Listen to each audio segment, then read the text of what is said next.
Welcome to Queens of Moxie, a podcast all about empowering women. I'm Mary Kay Campbell, and I'm your host. I found that when I reached midlife, I was feeling discontent, a little lost, overwhelmed, not finding the joy and peace that I always wanted. And when I talked to other women, I found out that we were all in the same boat, facing empty nests, aging parents, dissatisfaction with our jobs. So that's what Queens of Moxie is all about. I interview women who have come out on the other side triumphant, and their stories will inspire you, give you hope, and you'll enjoy it. So let's get started. We're here today with Queens of Moxie, and we are interviewing Kim Brundage, who is a professional photographer and who has decided to take it on the road. And Kim, we are just so excited to have you here today. And I wanted to give the audience just a little bit of information about you before we get started. This podcast is really all about women who have decided that they wanted more out of life and have taken things by the horns and really gone after things or overcome adversity and come out triumphant. And so I think you are just an amazing example of this, and I cannot wait to get into it with you. But just so everybody knows, you have both your bachelor's and master's. You have a BS, so a bachelor's of science in psychology and, let me get this right, business administration, and then you have your master's of public health. So you worked in healthcare marketing for a while, and then you got your black belt in Six Sigma and moved into the financial world, which both of those, marketing is certainly somewhat related to marketing and photography, but it is not necessarily exactly the same. So I think the first question is, how did you make the transition from marketing and the financial industry into being a professional photographer? That's a great question. And thank you so much for having me, Mary Kay. Because I use all those skills. I use the marketing to help market myself, because I think it's the hardest thing to be able to market yourself. So I do get help for that. Yeah. And then having my black belt in Six Sigma, being a process engineer, is how I engineer my headshot parties. And so people come in and they get their wardrobe assessed and help them with their wardrobe. Then they get their hair done, then they get their makeup done, and then they get photographed by me. And so that process is a well-oiled machine, and they're actually on a conveyor belt, but they don't realize they're on a conveyor belt to get a great headshot. So yes, it's all about efficient and the customer experience. So how long does it take typically to do a headshot series for someone? So it's about 90 minutes to 2 hours. That's great. Because of all that process, we want to make sure that you look and feel your best before you're in front of the camera. Right. Well, and I've been a part of, having been in strategic marketing and communications for more than 25 years. I know how labor intensive photo shoots are, and getting the right lighting and the makeup and, making it look natural and warm. And I know you do a lot of work with helping people to create their personal brand. And that is such a huge piece of it, because you want people to understand as soon as they see something, oh, that's Kim Brundage. You want people to see the KB and know that it's you. And the same thing goes for what you look like in your photo shoots and in the attire you're wearing and all of that. So I love the fact that you really do the entire process from soup to nuts. I think it's great. Yes. So what caused you to make that leap from being in that traditional corporate role into going out on your own and starting your company? So it was a two-pronged approach. So I was always interested in photography since 7th and 8th grade, and my parents were going through like a very intense divorce. And so there was no room for me to be me in that time. And I squelched it for 20 years, my love for photography. And I can look back on my life and see like little hints, things that I was drawn to, things that I bought. Like, I had a poster in my dorm room that was of a photograph, not art, of a painting or anything. It was a photograph. So, and I would buy different postcards to send to people that were photographs. And, it was there, and I was like the family photographer with my point and shoot. But I didn't allow myself to really, go out there and get it. And then my son was born in 2001. And so that gave me a muse to photograph and share. And I always got, you get doubles at CVS. I'd always share, if we took a picture together, I'd give you one of them. And so that just got louder and louder and louder inside of me. And I was working at Capital One, and I would, on the weekends, I would take pictures and I would share it with people and show them. They're like, Kim, what are you doing here? And you should be doing this full time. And I'm like, no, I can't make enough money doing it. I can't do that. And so this one time I was having lunch with another entrepreneur that worked at Capital One. And he was like, look, this weekend, I'm going to send you all the links to set up your business. And the federal, state, and local, he's like, I'm going to send it all to you and you're going to sign up. And it was only like $300 or so. It wasn't, it's not a lot of money to start your own business. And so that weekend, September 24, 2011, I started my business. And then 2013, I got laid off. A couple of years later, I got laid off. And I was like, all right, this is it. I'm going for it. So it was definitely like the universe pushed me out the door. Right. And said, it's all right, it's time for you to start doing this. I definitely feel like it's a soul calling to be able to photograph, and such an honor to be able to do it. Yeah. No, I agree. And I feel the same way with what I'm doing, working with women and helping them make the transition that you made back in 2011. And to make that final step, it took you getting laid off. And yes, for me, it took getting in a traumatic car accident and having my head split open. And my goal is to help women make those changes before they have that traumatic event, whether it's a job loss, a divorce, a health crisis, in my situation, a car accident. And just like you, I had that constant, probably 20 years of hearing, Mary Kay, you should be doing this. You should be an inspirational speaker. You should be working with people and helping them achieve their greatest powers, and empowering them. And I didn't do it. And I think it's interesting that so often it takes something major for us to really stop, and we're forced to get over the fear of the unknown, of stepping off that ledge and going, I trust that this is going to land the way we're supposed to, and it's going to be fabulous. And so not only have you made this transition, or did you make this transition back in 2013 to full time, but you took another crisis that the entire world faced, which is of course the pandemic and COVID. And I love the fact that you took that and said, let's chase a lifelong dream. And I would love for you to tell people, our guests here today and everybody listening, what is it that you did in 2020 that I think is just phenomenal? Thank you.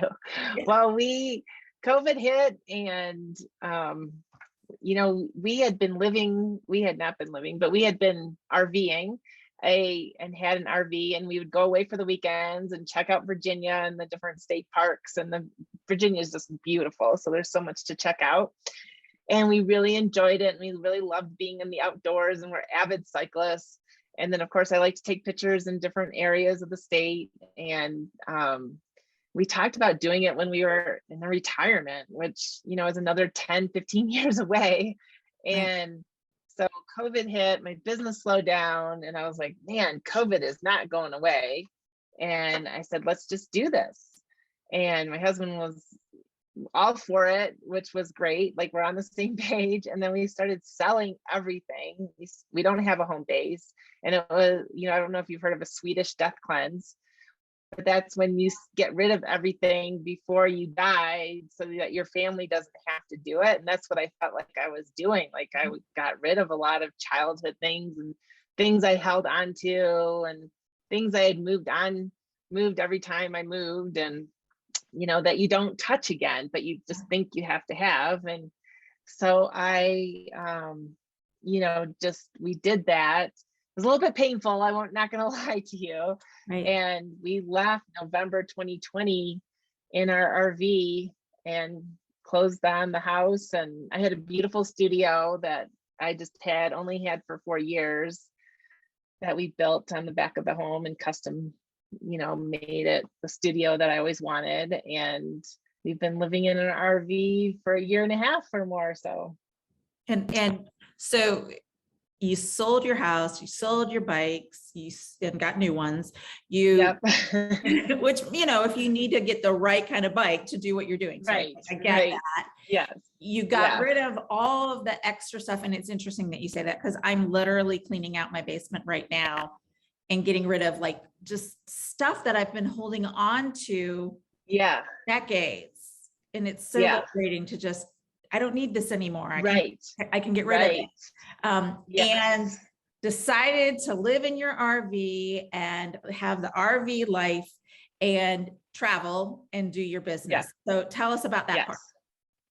So that's been really exciting to me, because as a photographer and as love to travel, as a lot of people do, you have things on your bucket list. And so, it's just been such a neat experience to be able to photograph Antelope Canyon and the Grand Canyon and Sedona, and, just these places that are so different from Virginia. And I grew up in Michigan, which Virginia and Michigan have a lot of more of the same topography than the West Coast with the Phoenix and the cactus. So it's just, so to be able to experience that, like we spent 4 months in Phoenix, and I wasn't sure I would like the desert and the cactus and the rocks and, things that can bite you. But then I found the tranquility and the beauty in the desert. I learned to appreciate it. So that's been such a great experience. And then I'm so lucky to be able to come back to Richmond on a quarterly basis and photograph. And then I try to connect with people on the road and photograph them and help them with their business and their website and their visual brand. That's great. That's great. Now, tell us all of the different places that you've lived so far and where you hope to go next. So when we left Virginia, we went down to Florida for the winter, and then we were able to explore Florida, because Florida was always like a vacation destination, beach, you just think beach, beach, beach. But there was a really cool experience we had in Silver Springs, where we got to kayak down the river, and it was just this beautiful, crystal clear water. And Jeff my husband was paddling in the back, and I was photographing in the front. And there was monkeys in the trees. There was a manatee that floated underneath us. There was like baby alligators over here. It was just serene and just so beautiful and tranquil. And it, you felt like kind of a first explorer going, in this very tropical location. Right. And we were able to visit some longtime friends in the Florida area. And then we went down to the Everglades, which was so different and so cool. Yes. And then from there, we were able to go down to the Keys and check out the Dry Tortugas National Park, which not a lot of people have heard about, but that was really amazing. You either get there by ferry or by airplane. And they actually used that area for the Civil War prisoners of war, that they sent them down there. So John Wilkes Booth, doctor, was sent down there. He got in trouble for helping set his leg. So, it's just interesting how they use this remote location, this beautiful remote location for, set up as a jail. Yeah. But, and then from there, we came back up through Florida, and then my husband, we went to Texas for 2 months, and he learned how to do fix RVs and inspect RVs. Nice. So that was a really good thing. And then from there, we went to Santa Fe, New Mexico, and then up to Estes Park, Colorado, and we camped. I don't know if you know what work camping is. I do not. So work camping is where you volunteer your hours in exchange for a free site. And Estes Park is 5-10 minutes outside Rocky Mountain National Park. And Nice. so we were there from May till beginning of October. And it was just amazing to see like the 4 seasons almost in that time frame, and to see the elk rut and be able to photograph the moose and the bull moose. And I mean, that was just amazing. And from there, then we went down through Utah to Salt Lake City to Moab to Sedona to Phoenix. And then we wintered over in Phoenix. And then we came back up to Sedona, and then Page, Arizona, which is the Antelope Canyon, and Monument Valley we got to see, which was amazing. And then Moab, and then back up to Colorado.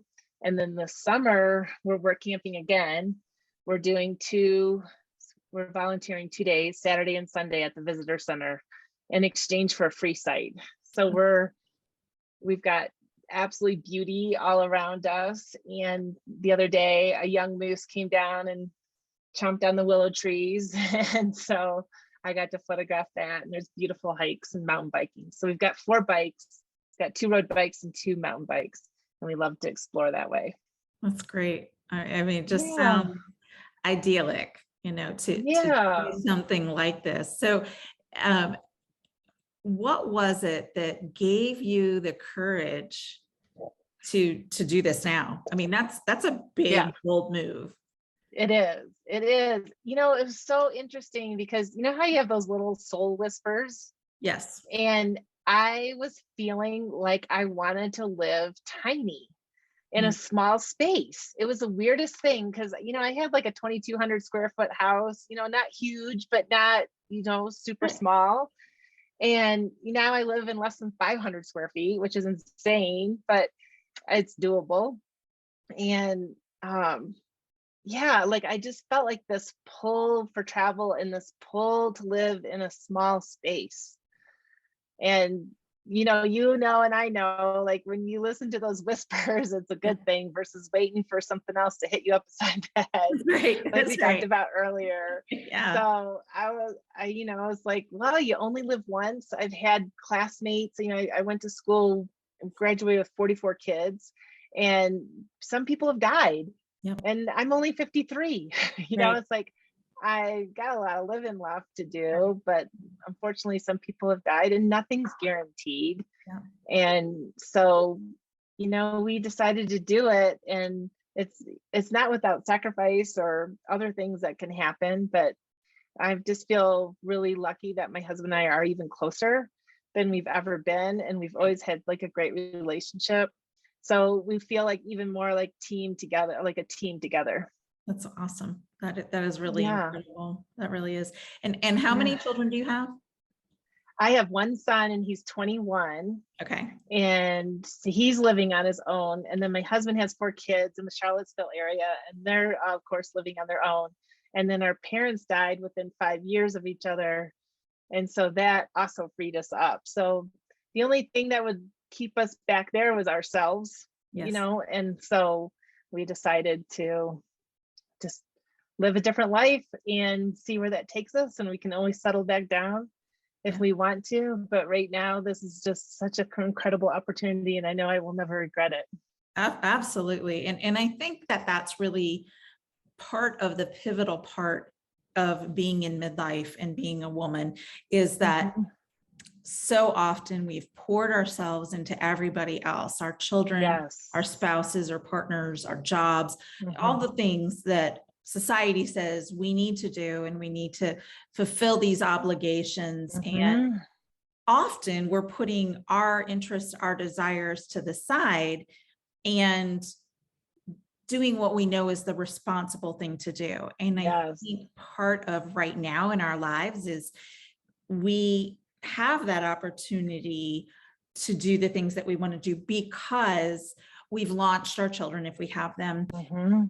My mom died in February. My dad is still alive, but definitely the aging parent thing is something that we're all thinking about and experiencing the challenges that come along with that. But for me at least, and maybe you felt this way too, is watching my mom get worse over the years. And she got really sick at 70.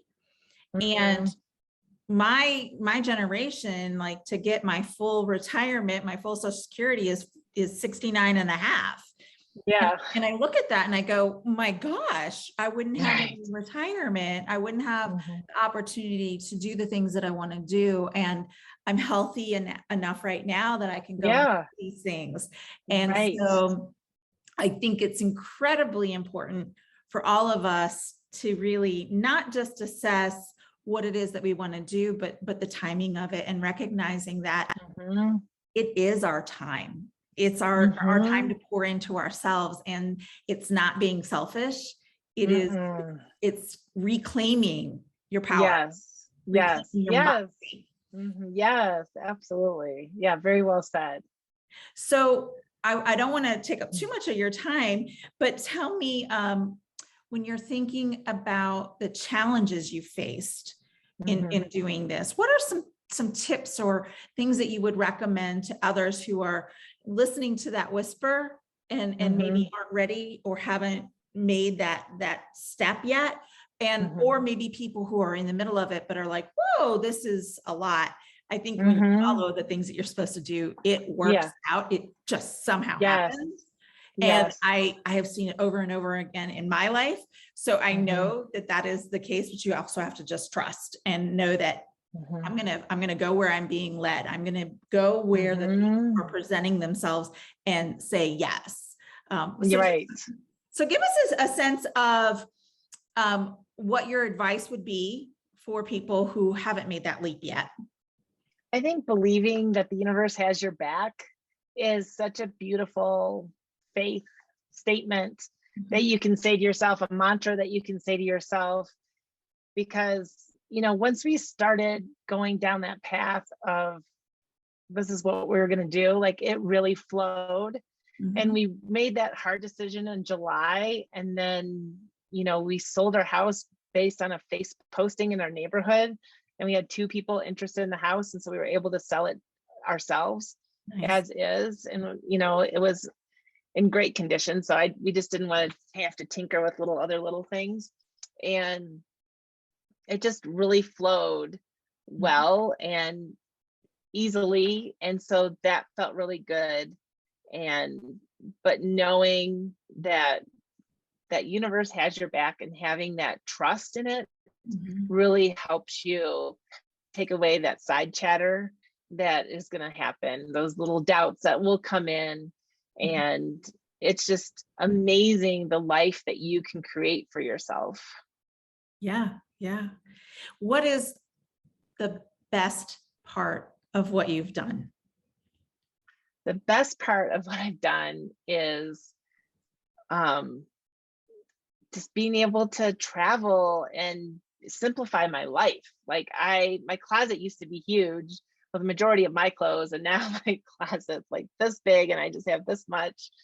And so I'm proud of being able to simplify my life. And because there's so much extra stuff, and you realize like once you buy something, even if it's this cup, like you've got to manage it, which means you got to clean it and hopefully use it, right? Or if it just sits Sure. there, it never gets used or done. And so like, why do you have it? Right. And just having that different focus. And then the thing I'm most grateful for is, of course, my relationship with my husband, because that could make or break the relationship, right? Like, Absolutely. because you spend so much time together. Um, and the other thing I'm most grateful for is being able to fly back to Richmond. When I left, I left Richmond, I didn't know I was going to be flying back to Richmond. And just, I had clients calling me, asking me to come back. And so I go back quarterly. That's great. So the universe provided, another avenue for me, a great place to come back to and get that grounding and be with my friends. And then the opportunity to photograph to my heart's content.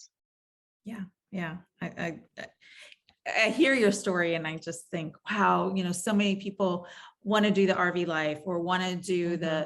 the van life, which is even Mm-hmm. smaller. Or, Right. like I've thought as a writer, wow, wouldn't it be great to be like a travel blogger? I mean, how fantastic Mm-hmm. would that be, right? Right. But I Yeah. also really just love talking to people. And Mm-hmm. so what I'm doing now gives me that blend of being able to write, Yes. talk to people and make that connection. But I think it's a beautiful story about how you have really just embraced the opportunities that have come to you and jumped in when those opportunities came. For the last question, I wanted to see what you would say to someone who is facing struggles right now, and what should they be focused on, or what do you think is the best way to start changing that internal dialogue and that narrative and making your life more of what you want versus what society has imposed on you? So can I look at my phone? There's this thing that I look at almost every day. And it is a strong sense of self. And so number one is you must believe in yourself. Number two is you must live and speak your truth. Nice. Number three is you must see yourself in a positive light. Yes. Number four is you must be compassionate with yourself. Oh, that is huge, especially for women. Yes. Huge. Yes, exactly. Yes. And then number five is you must keep moving forward. Yes. And I can send this to you and you can put it in the show notes. Yes. It's the verbiage with it is really powerful too. Yes. And so I, try to refocus on that, and it's your life and you get to live it, and every day you get to create something just a little different and make it more your own.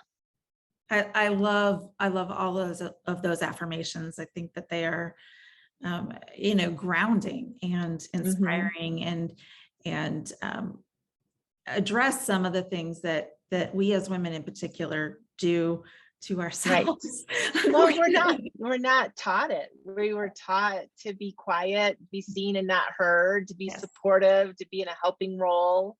Yeah. And you were not supposed to help yourself. That was the last thing that you were allowed to do. And so, it's really powerful when, you put your oxygen next on first, and then you can help people. And that memo was not shared. I agree. And I think often we feel like we're being selfish when we take care of ourselves. And it reminds me of whether you're talking about the oxygen mask on an airplane or filling up somebody else's glass with water. If you don't have any water left in your pitcher, you're not able to fill up their cup anymore. Or the analogy of the man who goes out and has a new saw and cuts down 40 trees, and the next day he only cuts down 35, and he works longer hours and works really hard and is more exhausted. And finally, at the end of the fourth or fifth day, the boss comes and says, well, you have to sharpen your blade.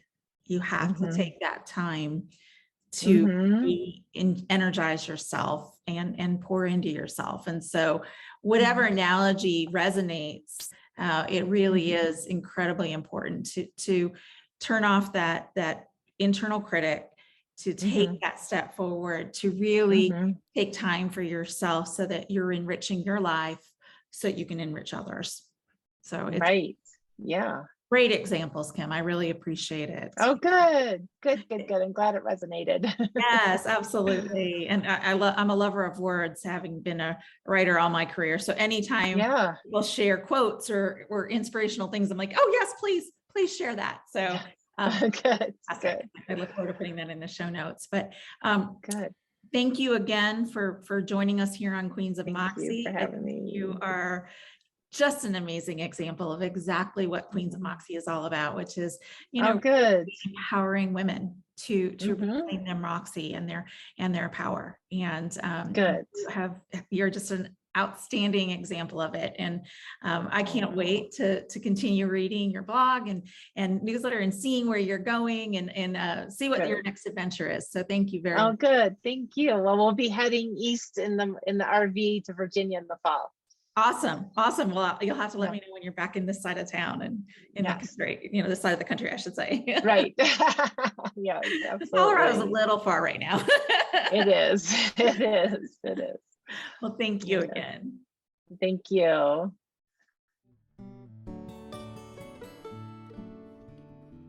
Every week, we come to you with a new story from someone that's truly remarkable and amazing. And the hope is that you will walk away inspired, filled with purpose, peace, and joy. I'm Mary Kay Campbell, and this has been Queens of Moxie.